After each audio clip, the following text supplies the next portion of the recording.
Yeah, well, let's talk about Tomiyasu. He's been in and out. Hasn't got as much time as he probably wants. How has he been this season for you? He's been sensational. He's played really, really well for us. I think he's had one bad game in the time that he's come in. I don't know if you remember he come in at left back for the Liverpool game and played a couple of games for us left back. Played really, really well. Had a bit of a nightmare against Manchester City, but I think that was down to the fact that probably needs a few more games. This is where the Europa League's going to come in handy. He's going to get minutes in that.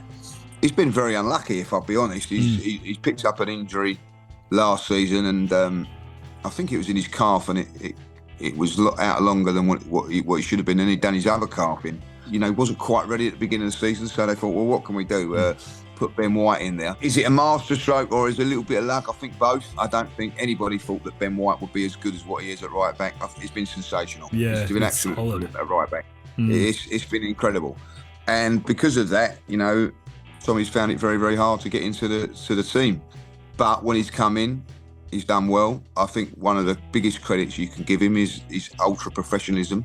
He's not moaned once. He's just come in and does a job. Watching him in the World Cup, he can play he can play anywhere in the back four. Yeah, so he's always going to get minutes. You know, he could actually play central defence, and I think if he did play central defence, he'd do a good job as well. Saliba has been fit most of the season, as has Gabriel. So that opportunity is not arose, but if it does, you know, I wouldn't be surprised if they put Tomiyasu in there instead of Ben White, you know, and put Ben White and keep Ben White where he is. So the good thing about all of those players, if you look at Ben White, Tomiyasu, they can play multiple positions for the club.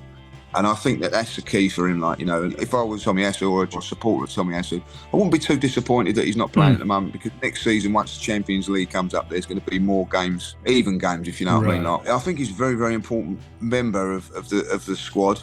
He's just been a little bit unlucky that, you know, when Arsenal hit the form, he was injured. And when you guys get 50 points in 19 games, you don't want to change your team. Exactly. You know, when you're winning games like that, you know, it is not silly, is he? He knows that, you know. But the role that he plays and Ben White plays, the runs that they do, they're doing 80-yard runs to help Saka, and he's used as a decoy at times, you know. So, most of the time. It's important though, right? Those runs make so much difference. That run is very, very important. Yeah, it's very, very important. It gives him that little yard, so they do that. So that just shows they're doing it for the team. And I do feel that because of the games and the way that game played, that Tomiyasu and Ben White will share games a little bit more coming into this final part of the season. So I don't think it's all doom and gloom for Tommy. I think he's still got a massive future at Arsenal. Yeah, mate, to be honest, like first half of the season, you guys were killing it. I was like, mate, come on, Arsenal. I don't know what it was. It wasn't jealousy, but it was like, it was a bit unhappy for me because we've been getting 96 points, 95 points, not winning the league. And I was like, oh, mate, look what this happens. You know, Arsenal just has a form and Man City goes down and they're gonna win the league with like 85 points. That was my stance. But, you know, after 19 games, you guys got 50. I was like, they deserve a lot of credit. I do believe Man City, like they're with Haaland, they're probably going to be better in the Champions League, but probably not in the league. Just doesn't have the consistency that they had last year. Yeah, listen, I was quite pleased that they got a result in the Champions League. Let them keep playing in that at this moment. Let them go deep in that. That's how I see that. I've spoken to a few Liverpool fans and they've said exactly the same as you know what I mean? It's not like they've got anything against Arsenal. It's just that the fact of the matter is that, you know, they would have won the league if it wasn't for Man City, you know, doing what they're doing. Because Manchester City have done what they've done over the last few years, there's always that worry that they can go on that run again, you know. And I think, like, you know, Liverpool to lose one game in a season and not win the league, you know, it's incredible. It's hard to take. And then you see, like, you know, Arsenal get on a run and then all of a sudden, like, you know, it fades off for other teams. Yeah, it's frustrating for Liverpool fans, but it's just unfortunate for Liverpool that they were taking on the machine that was Manchester City then, which I think it took its toll out of both teams, more so Liverpool, because they haven't got the financial power of what Manchester City had. But I do think that Liverpool have took a little bit out of Manchester City as well, like, you know, so well done for that, like, you know. But And it is unfortunate that I was one that wanted Liverpool to win the leagues, because as far as I'm concerned, Liverpool do it the way that it should be done. They wasn't spending millions and millions of pounds. They have to sell a player, buy a player, do whatever, like, you know, like normal teams do. Do it properly, like, you know, push Manchester City like they did. You have to give them a lot of credit for it, and unfortunately, probably didn't reap the rewards that they deserved. Yeah, you never know though. You never know. You can come back, like, you know.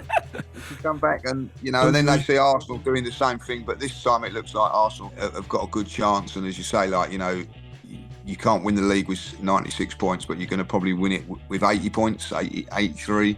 I think you guys will be looking at 90s, which, if you get 90s, I think you deserve it. Well, yeah, you know, that's still going something, you know, like 90 points. I don't know how many games there are left. I'd say there's 15 games. Like, you know, you've got to really looking to win 13 of those games. It's ridiculous. It's hard. tough. Yeah. It's hard, you know what I mean? So when people say, oh, you're going to win the league or you're going to crumble and all that, to win 13 games, and that's going away to Newcastle, going away to Manchester City, going away to West Ham, which is not easy for us, like, you know, because it's a local derby. But Liverpool away is another one. We know if Liverpool carry on the way they're going with their form, it's going to be a difficult game. So even if you just take out the equation of those three games, Newcastle away, Manchester City away, Liverpool away, we've got to win all our other games and one of them as well to get into 90 points. So that's going to be very, very difficult. So we're hoping Manchester City can drop a few more points along the way. So to make that a little bit more realistic, I think, like, you know, 90 points is going to be difficult. I say it every year, but the level of Premier League just keeps going up and up and up. Unbelievable. I mean, we 3-0 to Wolves, but on paper, like, they have internationals everywhere. West Ham, Everton, you know, they're in a relegation zone, but that could be competing for top 6, top 8. That's the great thing about the Premier League is that you go to any away ground now, you're not guaranteed to win a game of football. Manchester City against Nottingham Forest, you know, you'd say that's a City win, but it didn't happen. Like, you know, we won at it against Everton, got punished. Yeah, Sean Dyche classic, huh? Yeah. Yeah. But, you know, we got them coming up this week, you know, so it's going to be another difficult game. Every game is difficult. We've got Leicester this weekend, you know. I'm not going there saying we're definitely going to go and win. You know, they've got good players. Every team now has got good players, you know, that can hurt you. And I think that's the difference between the Premier League now than the more than ever. It's the top teams are still good, but it's the lower teams that are there. Fulham, fantastic what they've been doing. Well, Fulham, Brentford, Brighton, they're crazy. Brentford, Brighton, you know, they've all got players.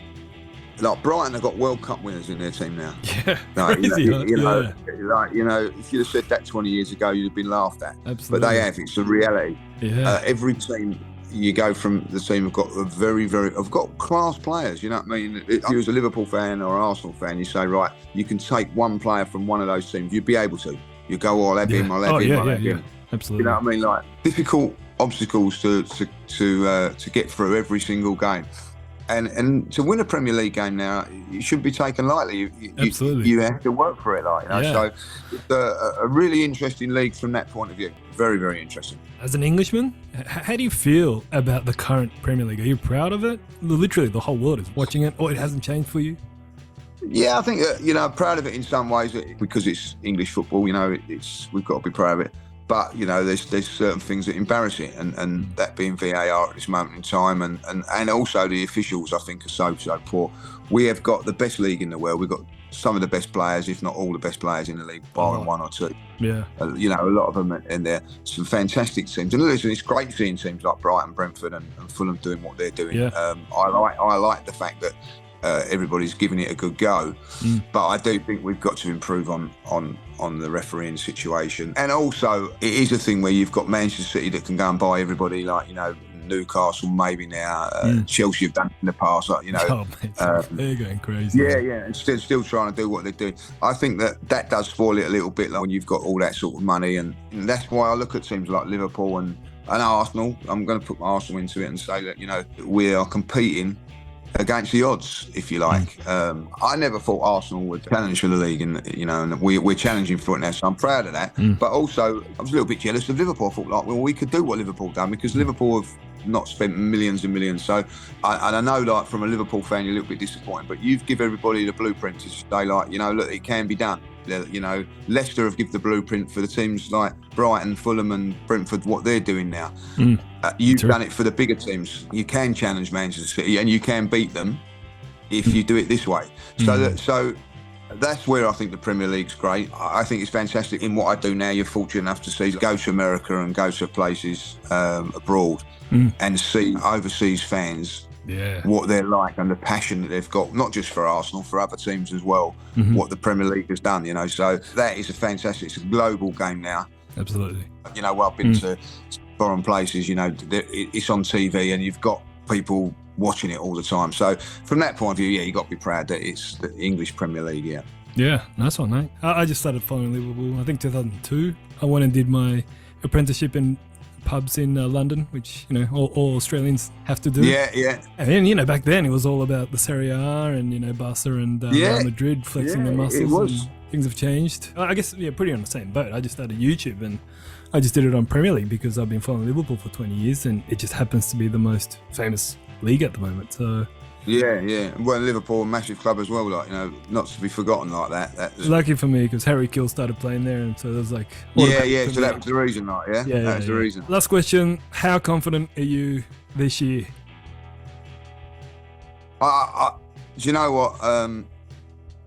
I think we've got a very, very good chance. I'll be really honest. I think that we've got a good chance. I think the next 3 or 4 weeks will be crucial. We've got to get some wins under our belt. But then, you know, you asked me that question in 3 or 4 weeks. I'm going to say the next 3 or 4 weeks are very, very crucial.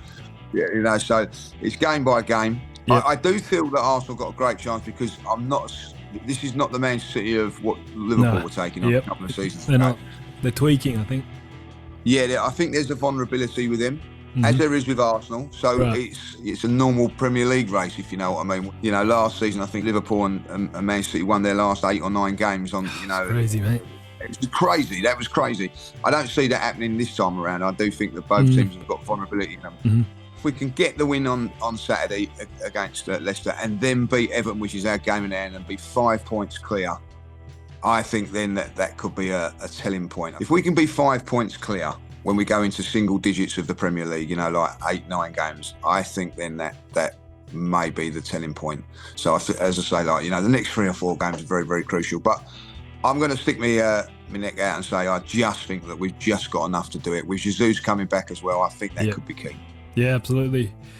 Well, I'm rooting for you guys, mate. I've seen enough of us. Thank you very much. The last few years. Okay, thanks a lot, mate. Yeah, do you want to give any shout-outs about anything to any Japanese fans out there? I just, like, you know, keep doing what you're doing. Support, if you support Tomiyasu and the Arsenal, keep the faith, and thanks for all your support and all that. Like, you know, I know we've got mad support from AFTV and all around the world from everybody and Japan as well. So thank you very much. Cool, mate. Thanks a lot for your time. No worries. Thank you. Cheers, Lee. Have a good one. Cheers, mate.